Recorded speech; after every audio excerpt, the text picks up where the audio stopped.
I worked for a Japanese pharmaceutical company, and that Japanese pharmaceutical company had developed a product called green magma and barley green. Anybody ever heard of that?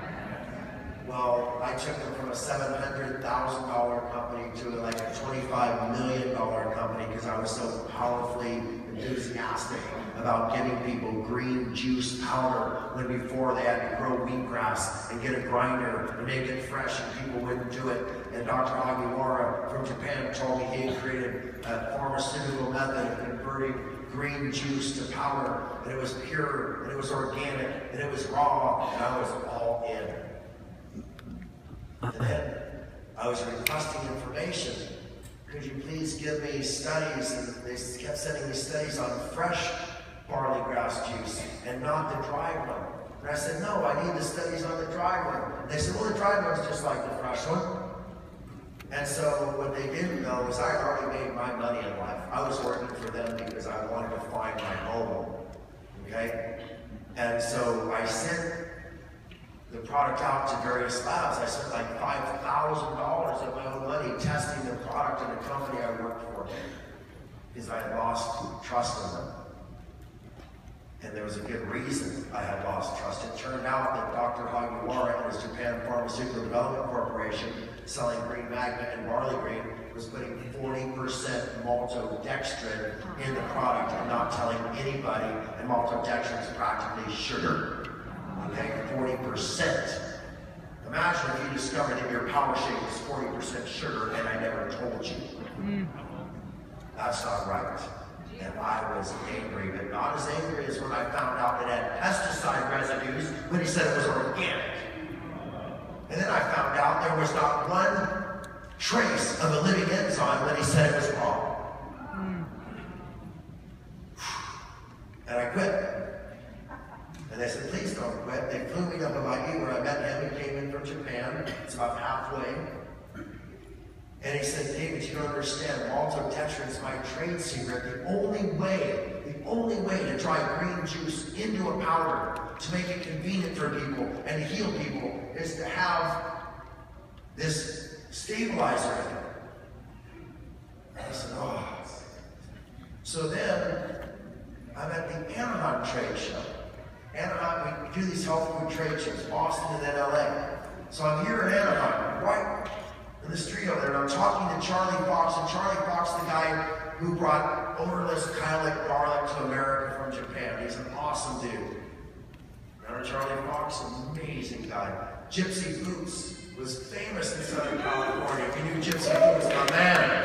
Boots! So, anyway, so Charlie Fox tells me, Dave, I heard that you're spending all this money trying to prove that you can dry juice without a binder, and you're not having any success. I harvested kamut in Montana and drove it to Minnesota in a truck with ice thrown over the grass so I could try all these experiments, and none of it worked in this place that said that they were the best dryer of food on the planet. And he says, you know, I know this guy living up in the mountains in Utah.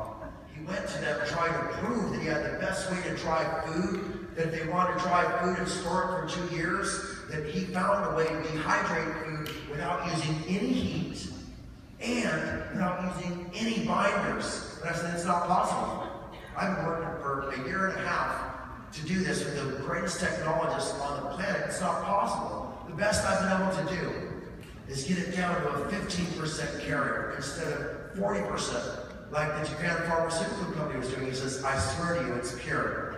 I said, get him on the phone. I get this guy on the phone and he talks like Elmer Fudd. He's got like, you know. And he knows nothing about science. And he tells me that what he did was he dug a big hole in the sandstone, a 200-foot tall hole, and then he put a sprayer at the top, and as the juice fell down through there, the hot wind in the desert would come up and rise up through the hole, and by the time the juice fell to the bottom, it was a powder.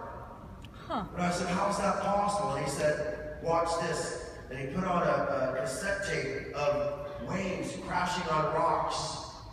And they showed the spray go up in the air, and these super slow motion cameras showed that salt spray evaporate and salt fall back to the earth.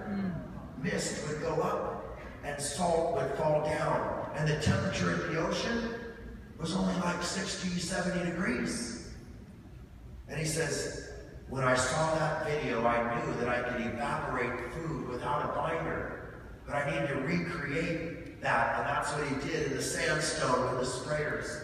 So Amy and I gave him $500,000 to build a machine that would do what the sandstone did.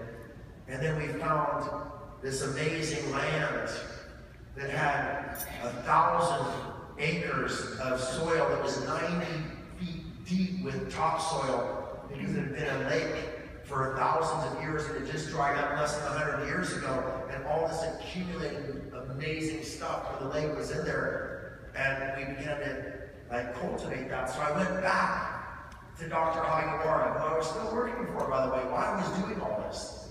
And I said, I've got the answer. We've got something better than barley. I've got this glute.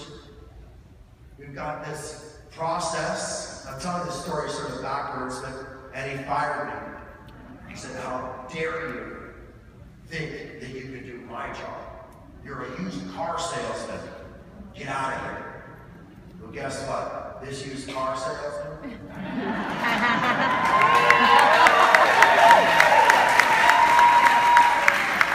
This used car salesman had a little bit of bank, and me and Amy invested in that land. We invested in that technology.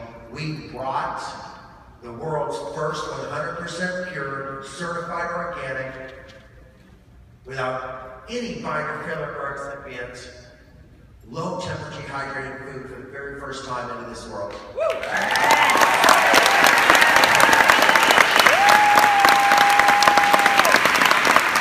when you test my dry powders, you will find lots of living enzymes.